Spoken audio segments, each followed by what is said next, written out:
The sky hasn't been empty in my lifetime. In 2371, you can look up from anywhere on Earth and see the arcs. They're not clouds, they're energy bridges, carrying sunlight from orbital collectors down to the planet. At dawn, they paint gold lines across the ocean mist. Cities breathe now. Streets turn footsteps into power. Towers feed the grid through their glass leaf facades, and superconducting highways pulse with light. Above them, 3 planetary rings orbit in perfect rhythm, one for transport, one for industry, one for harvesting energy. At night, they glow like the heartbeat of the planet.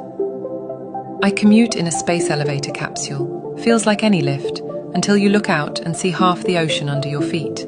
At the top, I catch an air taxi to an O'Neill cylinder, rivers flowing overhead, forests suspended in the curve of a sky that isn't real.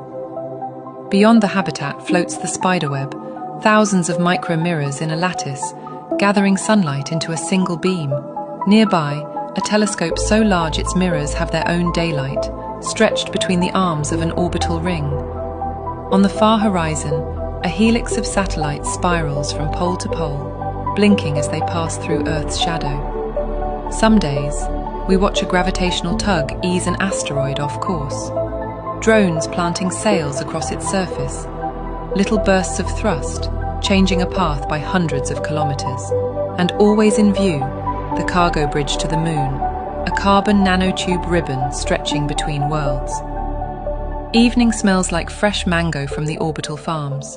In the cafe, people argue over which side of the ring has the better sunsets. Kids lean against the classroom glass, waving to the wind turbines offshore. My family stands on the roof, watching the arcs and mirrors blaze alive in the dark.